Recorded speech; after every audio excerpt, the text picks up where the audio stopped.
The sound of a hand striking slap echoed through the empty office hallway. A black woman in a janitor's uniform staggered backward, her cheek burning red from the impact. The white manager, Derek Williams, towered over her, his face twisted with rage and something much darker. "Know your place.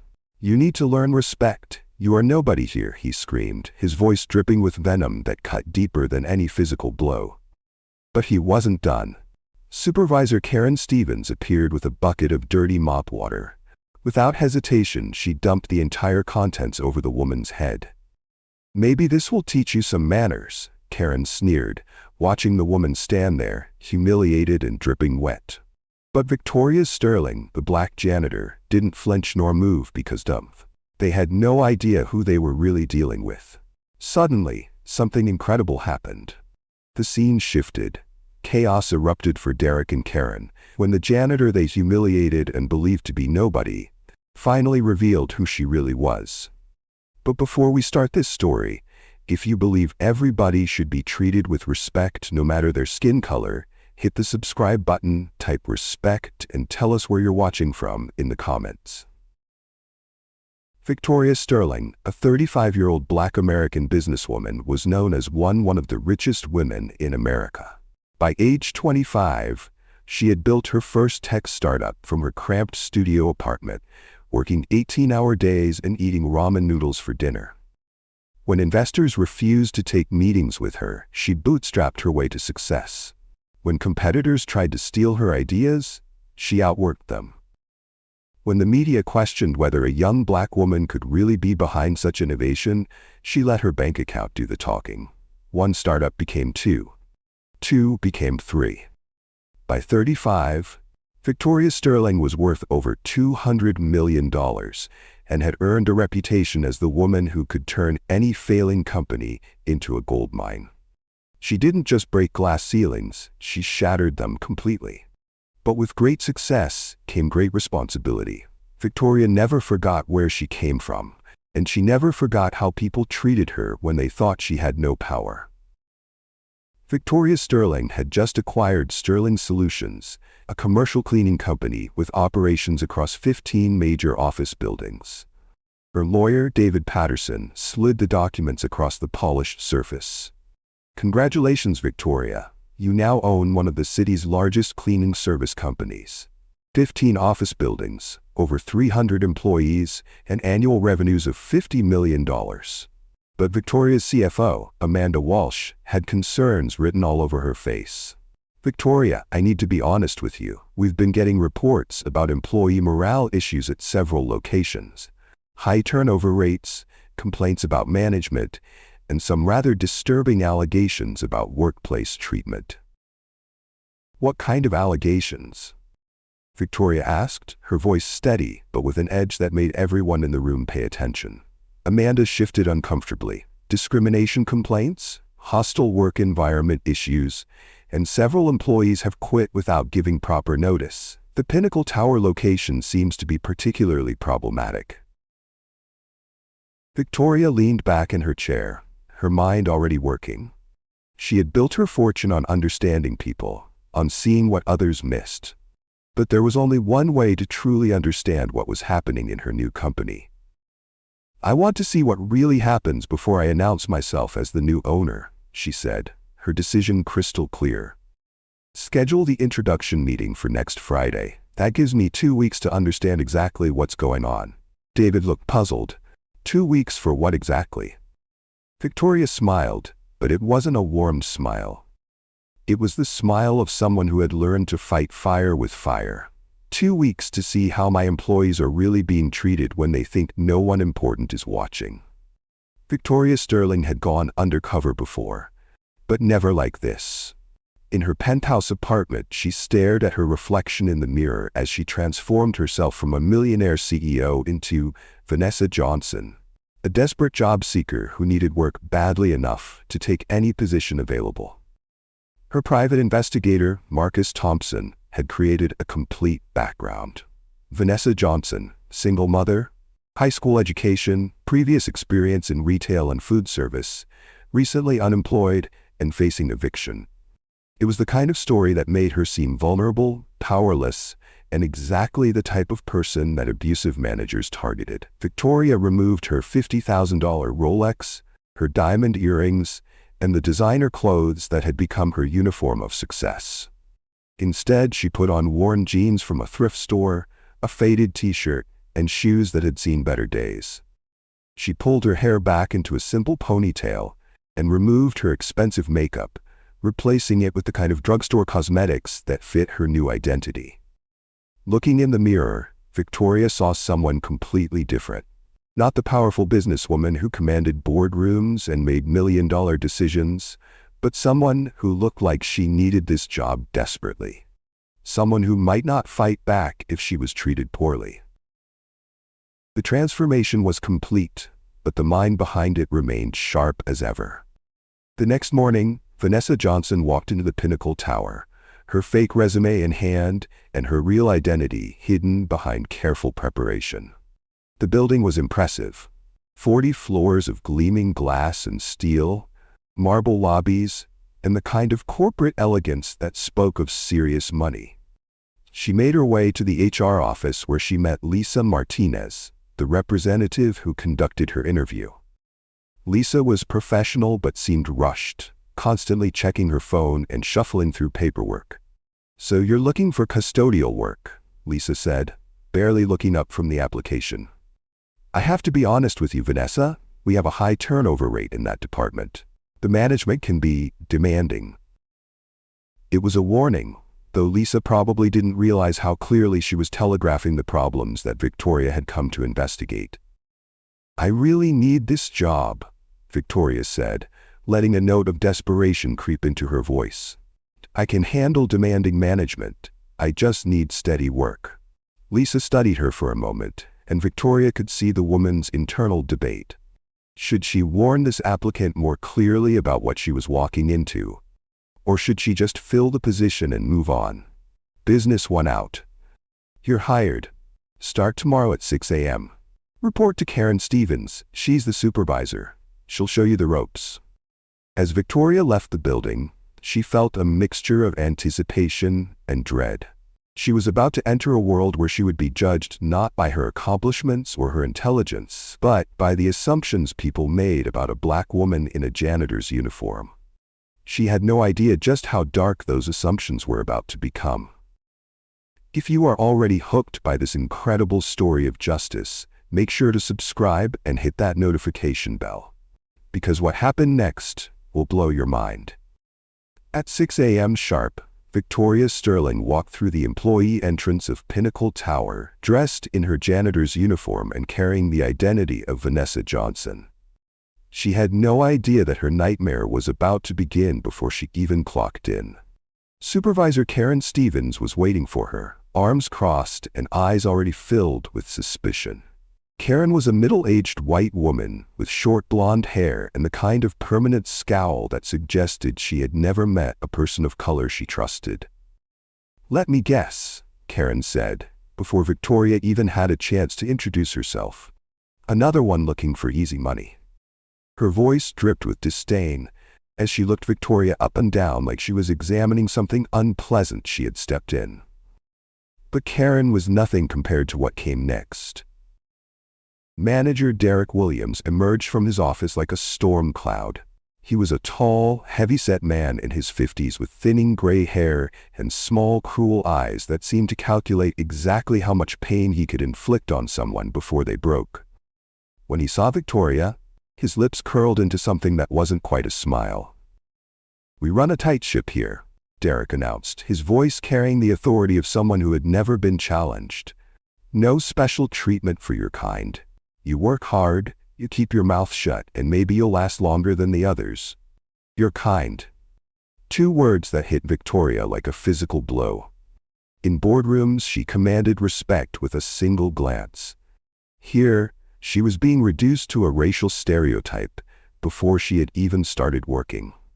Derek then introduced her to her fellow janitors, and the contrast was immediately obvious. Maria Gonzalez was a 40-year-old Latina woman with tired eyes and calloused hands who was supporting 3 children on her own. Robert Jackson was a 55-year-old black veteran whose military posture couldn't hide the defeat in his shoulders. And then there was Jennifer Wilson, a 28-year-old white college graduate with a bright smile who seemed completely comfortable in this environment. The difference in how Derek treated them was like watching a masterclass in workplace discrimination. To Jennifer, Derek's voice was warm and encouraging. "At least some people here have work ethic," he said, patting her shoulder in a way that made Victoria's skin crawl. "I can always count on people like Jennifer to get the job done right." But when he turned to Victoria, his entire demeanor changed. "People like you need to prove they belong here," he said, his voice dropping to a threatening whisper. "I've seen too many of your type come and go. They think they deserve something for nothing." Victoria felt her hands clench into fists, but she forced herself to stay in character. She was Vanessa Johnson, a desperate woman who needed this job. She couldn't let Derek see the fire burning behind her eyes. But even as she nodded and accepted his words, Victoria was already documenting everything. Every racist comment, every discriminatory action, every moment of this toxic workplace culture was being burned into her memory. She had no idea that this was just the beginning. As the days passed, the pattern became crystal clear. This wasn't just a difficult workplace. It was a systematic campaign of racial harassment designed to break down anyone who didn't fit Derek and Karen's idea of the right kind of employee. Karen assigned Victoria the most demeaning tasks imaginable. While Jennifer was given light duties like organizing supply closets and wiping down surfaces, Victoria was sent to clean the greasiest areas of the building's kitchen, scrub toilets that hadn't been properly maintained in months, and handle garbage that other workers refused to touch. "This is more your speed," Karen would say with a cruel smile. "You are just naturally suited for this kind of work." Derek's racist comments became a daily torture. "Your people are used to this work," he would announce loudly whenever Victoria was struggling with a particularly difficult task. "It's probably in your DNA by now." The discrimination wasn't just about work assignments. While Jennifer was allowed to take regular breaks and even leave early sometimes, Victoria was forced to work overtime without any additional pay. When she dared to mention that she had been working for 10 hours straight, Derek laughed in her face. "People like you should be grateful for any opportunity to earn an honest living," he said. "At least you're not stealing anything, yet." That comment hit Victoria like a sledgehammer. The assumption that she was inherently criminal, that her presence in the building was somehow a threat to their security, was exactly the kind of thinking that had motivated her entire career. But the harassment went beyond words. Victoria's locker was searched every single day for security reasons, while the other employees watched their belongings remain untouched. Karen would announce these searches loudly, making sure everyone knew that Victoria was being singled out. "We have to be careful with certain types of employees," Karen would explain to the other workers, as if Victoria wasn't standing right there. "You never know what they might try to take home." Victoria watched her fellow employees witness this treatment day after day. Maria would look away, her face filled with shame and fear. Robert would clench his jaw but say nothing, knowing that speaking up would cost him the job he desperately needed. Even Jennifer, who seemed like a decent person, stayed silent when the abuse happened right in front of her. Victoria documented everything, but she struggled to maintain her composure. Every fiber of her being wanted to reveal who she really was, to watch Derek's face crumble when he realized he had been torturing a woman who could destroy his career with a single phone call. But she forced herself to wait. The truth needed to be complete, and the evidence needed to be overwhelming. By the end of the first week, Derek's harassment had escalated beyond verbal abuse. Victoria arrived at work exactly on time. She had checked her watch twice to make sure, but Derek was waiting for her with fury in his eyes. "Typical," he screamed before she had even clocked in. "No respect for time or authority. This is exactly what I expected from someone like you." Victoria tried to explain that she was actually on time, but Derek wasn't interested in facts. In his mind, she was guilty of being late, because that's what people like her did. Karen appeared as if she had been waiting for this moment. Without warning, she shoved Victoria hard against the wall, her face twisted with rage and something darker. "Maybe this will teach you some discipline," Karen snarled, her breath hot against Victoria's face. "You need to learn respect the hard way." Before Victoria could react, she was pushed into a supply closet and heard the unmistakable sound of a lock clicking into place. She was trapped in complete darkness, surrounded by the smell of cleaning chemicals and the sound of her own heartbeat pounding in her ears. For 1 hour, Victoria sat in that closet, listening to Derek's voice through the door as he spoke to the other employees. "She's probably used to small spaces," he said with a laugh that made Victoria's blood run cold. "She should be comfortable living like animals." When Maria tried to approach the closet, Derek's voice turned threatening. "Don't even think about it," he warned. "Don't stick up for her unless you want to join her." Victoria heard Maria's footsteps retreat, and she couldn't blame her. Maria had 3 children to feed and couldn't afford to lose this job, even if it meant watching another human being suffer. When they finally let Victoria out, she realized that this wasn't just workplace harassment anymore. This was a deliberate campaign of racial hatred designed to humiliate and dehumanize her. But Derek wasn't finished.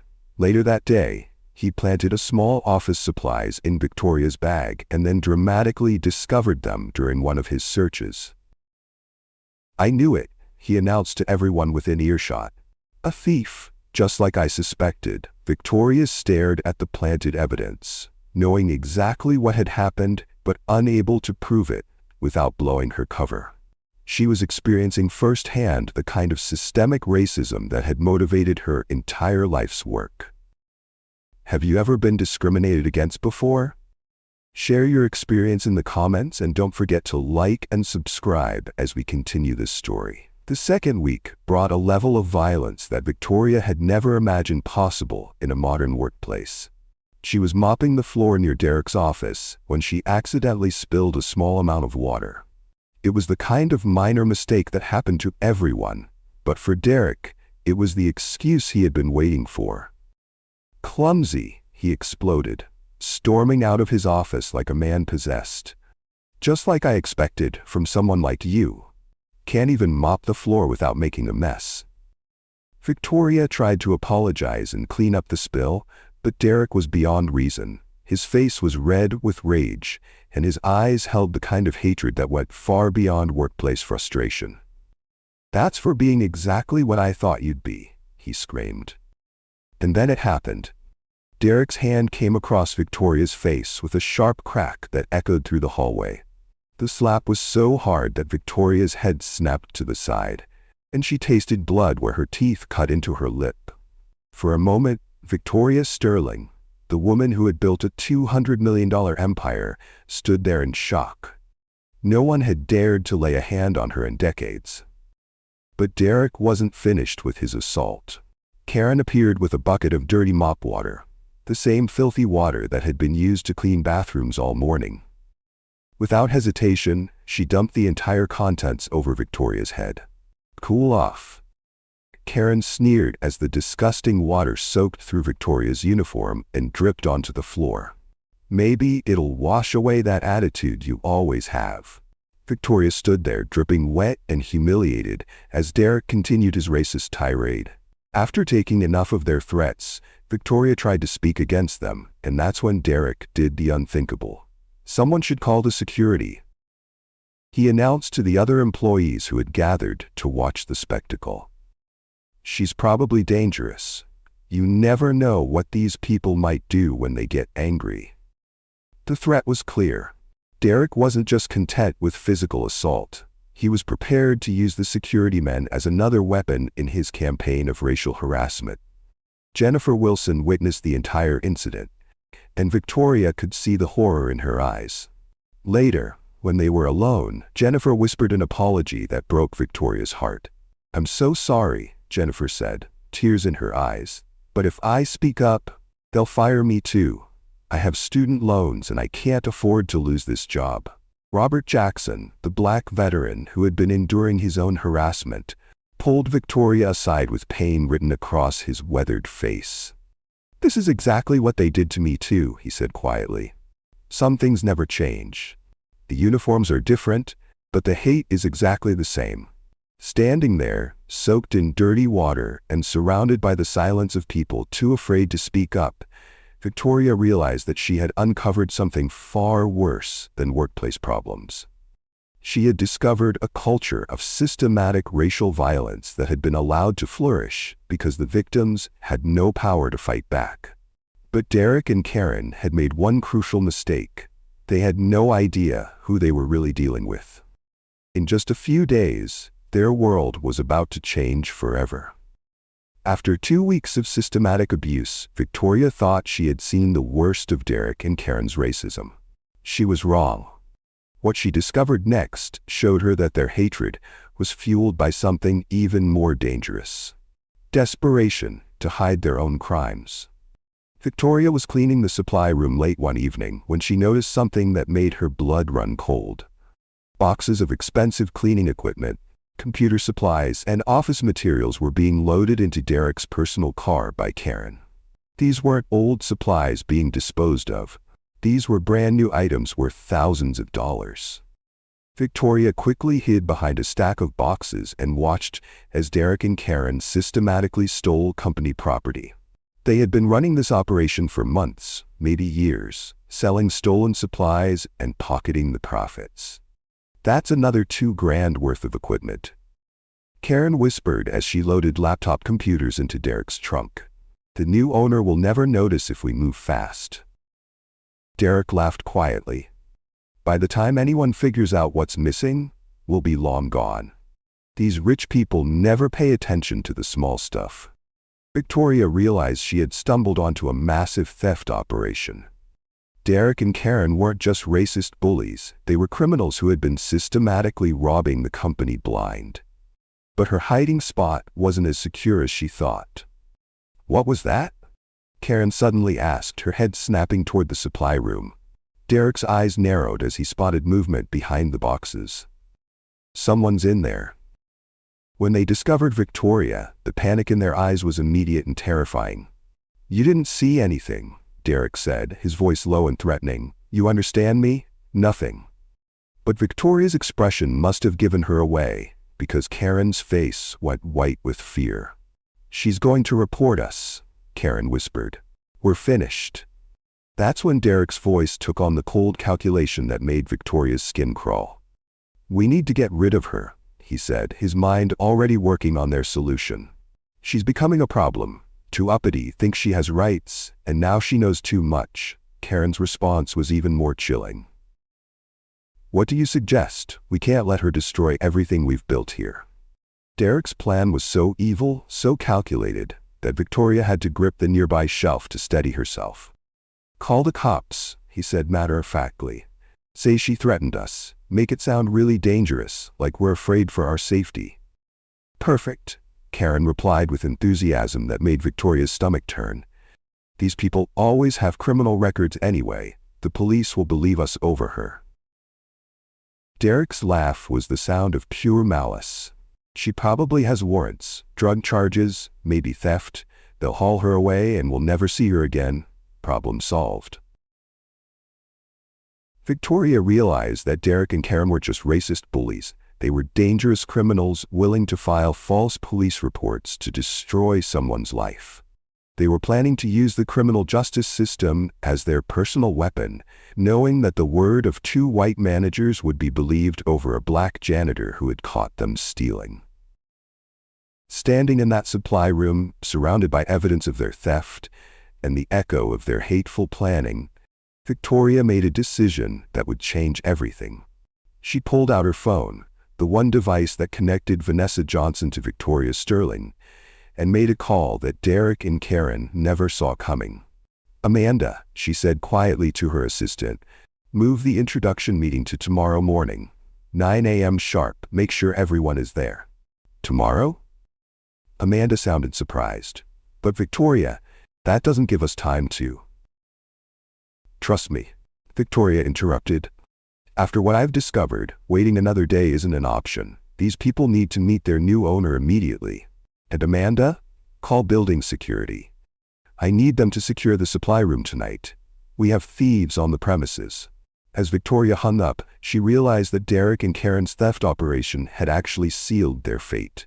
They had shown her exactly who they really were. Racist criminals who would destroy an innocent person to protect their illegal activities. They had no idea that their victim was about to become their judge and jury. The next morning arrived with Derek and Karen executing their plan with the precision of seasoned criminals. Victoria watched them prepare their lies with the same attention to detail that she once used to prepare for billion-dollar business negotiations. Derek positioned himself near the supply closet where no security cameras could capture what really happened. He messed up his hair, knocked over a few boxes, and even scratched his own arm to create fake evidence of a struggle. Then he began his performance. "Help!" Derek shouted loud enough for everyone in the building to hear. "She attacked me. Somebody call security." Victoria stood frozen as Derek pointed at her with the kind of fear that would have been convincing if she didn't know it was completely fabricated. Other employees gathered around, their faces filled with confusion and horror. Karen immediately pulled out her phone and dialed 911. Her voice perfectly calibrated to sound terrified and urgent. "We have an aggressive black female threatening staff," she told the dispatcher, emphasizing Victoria's race in a way that sent chills down her spine. "She attacked our manager and threatened to hurt more people. We need police here immediately. We're scared for our lives." The lies flowed from Karen's mouth like she had rehearsed them 1,000 times. She painted Victoria as a violent criminal who had snapped and become dangerous to everyone in the building. Within minutes, 2 police officers arrived at the scene. Officer Martinez was a middle-aged Latino man with the kind of suspicious eyes that suggested he had seen too much violence in his career. His partner, Officer Davis, was younger but carried himself with the swagger of someone who had already decided who was guilty before hearing any evidence. The moment they saw Victoria, a black woman in a janitor's uniform surrounded by well-dressed white managers, their assumptions crystallized into action. "Ma'am, we need you to come with us," Officer Martinez announced, his hand already moving toward his handcuffs. Victoria felt the world spinning around her. 2 weeks earlier, she had been signing contracts worth millions of dollars. Now she was being treated like a criminal based on the words of 2 racist liars. "For what?" Victoria asked, her voice steady despite the chaos erupting around her. "I haven't done anything wrong." Derek stepped forward with his Oscar-worthy performance. "She's been hostile all day, officers. We feel unsafe having her in the building. She threatened to hurt me and other employees." The officers looked at Derek's manufactured evidence, his scratched arm, his disheveled appearance, his convincing fear, and then looked at Victoria. In their minds, the case was already closed. "Turn around and put your hands behind your back," Officer Davis commanded. Victoria felt the cold metal of handcuffs click around her wrists as every employee in the building watched. The humiliation was complete. Derek and Karen had successfully turned her into a criminal in the eyes of everyone who witnessed the scene. Karen couldn't resist one final insult. "Finally," she announced with glee that made several employees look uncomfortable. "Someone's taking out the trash." But just as the officers prepared to lead Victoria away, something unexpected happened. A man in an expensive suit walked through the front doors of the building with the confidence of someone who owned the place. It was David Patterson, Victoria's lawyer, and his arrival changed everything. "Officers," David announced in the kind of voice that commanded immediate attention, "I need to speak with you about this arrest." Officer Martinez looked annoyed. "Sir, this is police business. You need to step back." David smiled, the kind of smile that cost $500 an hour. "I'm afraid this is very much my business. You're about to arrest my client on what I believe are completely false charges." For the next 20 minutes, David systematically dismantled Derek and Karen's story. He pointed out the lack of security footage showing any attack. He noted the inconsistencies in their statements. He questioned why a dangerous criminal would calmly submit to arrest without any resistance. Most importantly, he demanded that the officers review the building's security system before making any arrests. When the security footage showed Derek staging his own attack, the officers' attitudes changed immediately. They removed Victoria's handcuffs and informed Derek and Karen that filing false police reports was a serious crime. The charges against Victoria were dropped, but the damage was done. She had been handcuffed and humiliated in front of everyone, treated like a criminal because two racists decided her existence was a threat to their comfort. Standing there as Derek and Karen realized their plan had backfired spectacularly, Victoria felt a cold satisfaction settling into her bones. Tomorrow morning, they were going to meet their new boss. And their new boss had experienced firsthand exactly what kind of people they really were. What would you have done if you witnessed the kind of treatment Victoria experienced? Would you have stayed silent like she did? Or would you have revealed who you are earlier? Let me know in the comments below, and don't forget to hit the subscribe button now for more stories like this. The next morning arrived with Derek and Karen feeling invincible. They had successfully eliminated their problem, and were now preparing to meet their new boss with the confidence of people who believed they controlled their world. At 8:45 a.m., an announcement echoed through the building's intercom system. All employees report to the main conference room immediately for an important company meeting. Derek straightened his tie and smoothed back his hair, practically glowing with satisfaction. He had never looked more pleased with himself as he gathered his staff for what he believed would be his moment of triumph. "New owners coming," Derek announced to the assembled employees, his chest puffed out with pride. "I hope they appreciate real management. Someone who knows how to handle difficult situations and maintain order." Karen nodded enthusiastically, her voice filled with the kind of smugness that came from believing she had outsmarted everyone around her. "Probably some rich person who doesn't understand the streets," she said dismissively. "These wealthy types have no idea what it takes to manage people." Derek's grin became even more self-satisfied.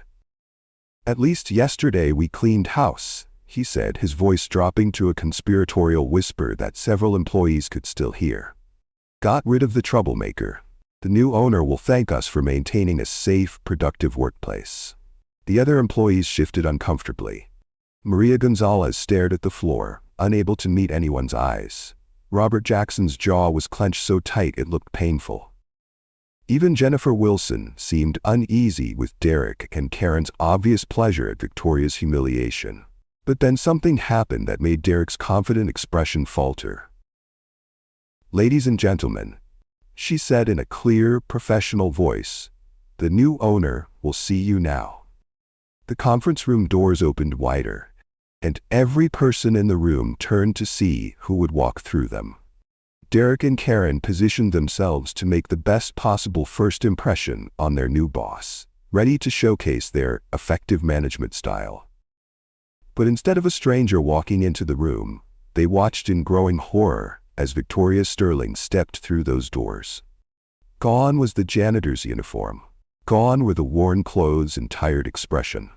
Instead, Victoria wore an expensive, tailored business suit that probably cost more than Derek made in a month. Her hair was perfectly styled, her makeup was flawless, and she carried herself with the unmistakable confidence of someone who owned everything around her. Derek's brain couldn't process what he was seeing. "Security!" he shouted, his voice cracking with panic. "The janitor is in the wrong room." Victoria's smile was as cold as winter. "Hello, Derek," she said, her voice now carrying the authority that came with unlimited power. "Hello, Karen." The room fell into complete silence as David Patterson, Victoria's lawyer, entered behind her with a briefcase and the kind of smile that preceded lawsuits. "Everyone," David announced in a voice that commanded absolute attention, Meet Victoria Sterling, the new owner of Sterling Solutions and this building." The silence that followed was so complete that you could hear the air conditioning humming in the background. Derek's face drained of all color, going from red with anger to white with terror. Karen's mouth opened and closed like a fish gasping for air. "That's impossible," Karen finally managed to stammer. "She's just a—" Victoria's eyes locked onto Karen's with laser intensity. "A what, Karen?" she asked, her voice deadly quiet. "Go ahead, say it. Say what you really think I am." Derek tried to step forward, his hands shaking visibly. "This has to be some kind of mistake," he said, his voice barely above a whisper. "There's no way. You can't be." Victoria's smile never wavered. "The only mistake," she said, each word precisely chosen and delivered with devastating effect, "was trusting you to run my company." The other employees in the room watched this revelation unfold, with expressions ranging from shock to dawning understanding. Maria Gonzalez's hand flew to her mouth as she realized what this meant. Robert Jackson straightened his shoulders for the first time in weeks. Jennifer Wilson stared at Victoria with newfound respect and horror at what she had witnessed. Derek and Karen, meanwhile, were experiencing the complete collapse of their world. Everything they thought they knew, every assumption they had made, every cruel action they had taken, was now being recontextualized in the most terrifying way possible. They hadn't been tormenting a powerless janitor. They had been torturing the woman who now controlled their entire future. Derek's survival instincts finally kicked in, and he attempted to salvage a situation that was already beyond saving. His voice took on a desperate, pleading tone that was painful to hear. "Miss Sterling," he said, practically groveling, "there's been a terrible misunderstanding. If I had known who you were, I never would have." Victoria cut him off with a voice that could freeze lava. "No misunderstanding, Derek. You assaulted me because I'm black. You poured dirty water over my head because you thought I was beneath you. You had me arrested on false charges because you're a racist who couldn't stand the idea that someone like me might threaten your little kingdom." Derek's eyes darted around the room like a trapped animal looking for escape. "I was just maintaining order in the workplace." "You were maintaining white supremacy," Victoria corrected, her words hitting like physical blows. "You had me arrested on fabricated charges because you're not just a racist, you're a coward who uses the police as your personal weapon against black people." Karen finally found her voice, but what came out was even more damaging than her silence. "We didn't know who you were," she protested, as if that somehow made everything acceptable. Victoria's laugh was sharp and bitter. "Exactly, Karen. You treated me like garbage because you thought you could get away with it. You assaulted me, humiliated me, and tried to destroy my life because you assumed I had no power to fight back." Derek made one last desperate attempt to control the narrative. "This is reverse discrimination," he shouted, his face turning red again. "You can't punish us for doing our jobs." Victoria's response was delivered with the precision of a surgeon and the force of a sledgehammer. "No, Derek. This is justice." The words hung in the air like a final judgment. Derek and Karen had built their careers on the assumption that they could abuse people who looked different from them without consequences. They had wielded their authority like weapons, secure in the belief that their victims had no recourse. But they had chosen the wrong victim. They had tortured someone who not only had the power to destroy them, but who had experienced their hatred firsthand and documented every single moment of their racist campaign.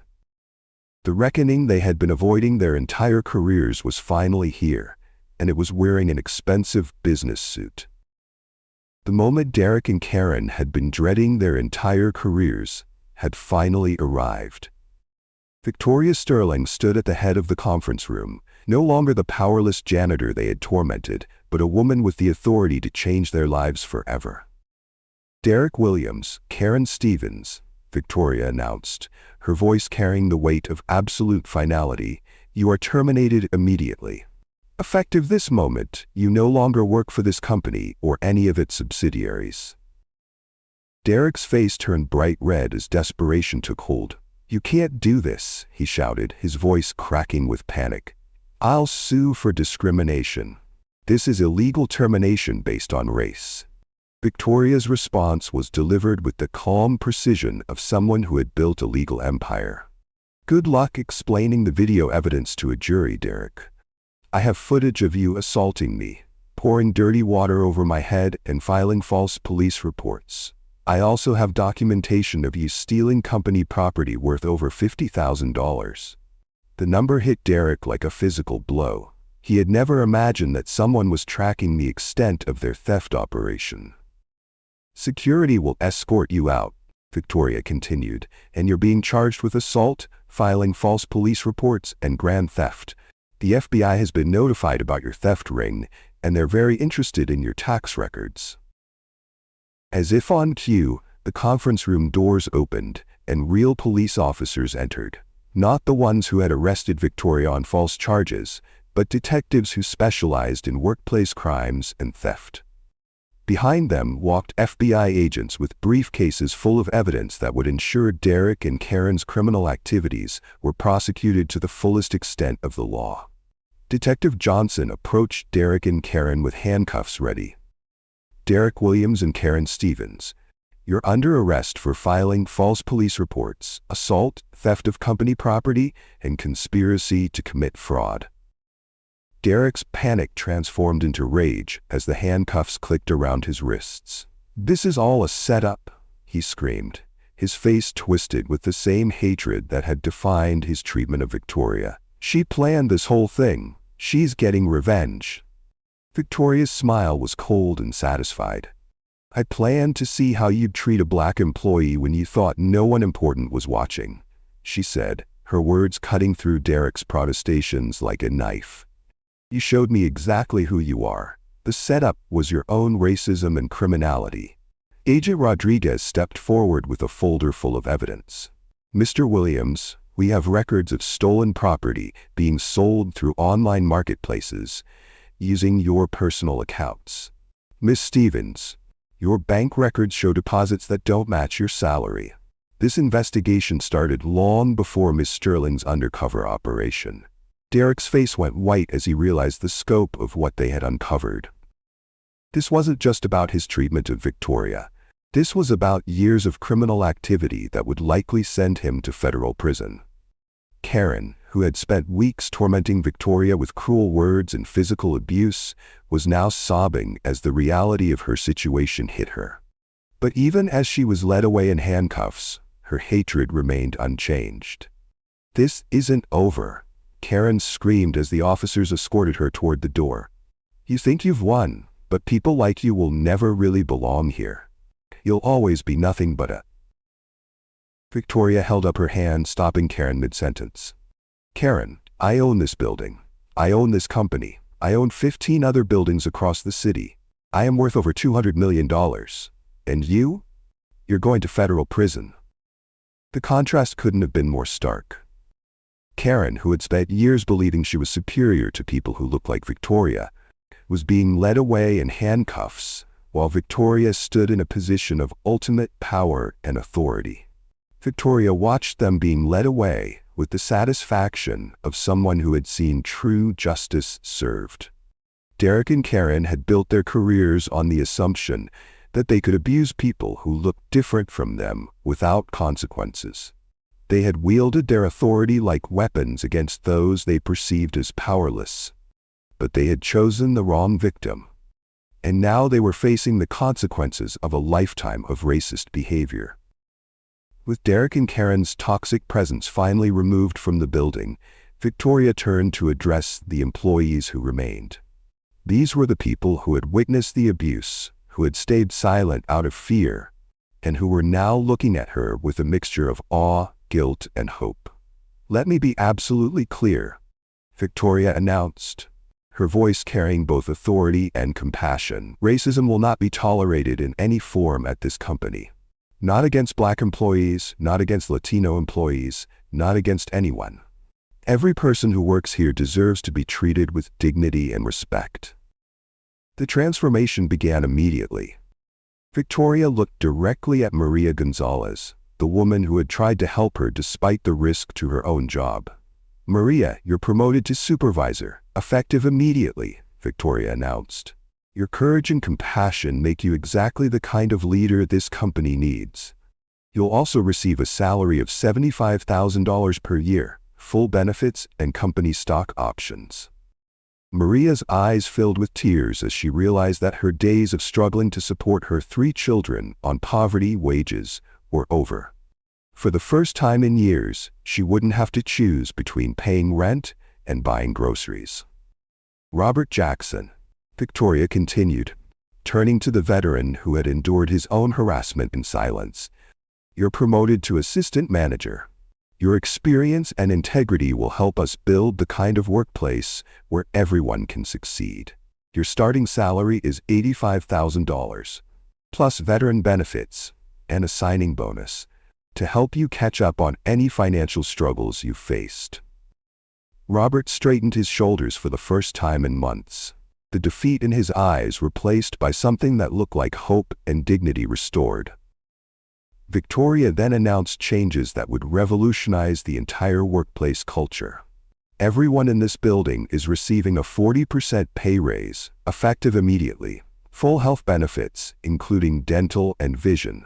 Paid vacation time, sick leave, and family leave. We're also implementing profit sharing, so when the company succeeds, you succeed." But the most important change was yet to come. "Jennifer Wilson," Victoria said, looking at the young woman who had witnessed the abuse but stayed silent, "you're appointed as our new HR director. Your job will be to implement strict anti-discrimination policies and ensure that what happened to me never happens to anyone else. We're also funding your MBA education so you can become the best HR director in the industry." Jennifer accepted the position with tears in her eyes and a promise that she would never again stand by while someone was being mistreated. Victoria's voice took on a tone of deep conviction as she addressed the fundamental changes coming to the company.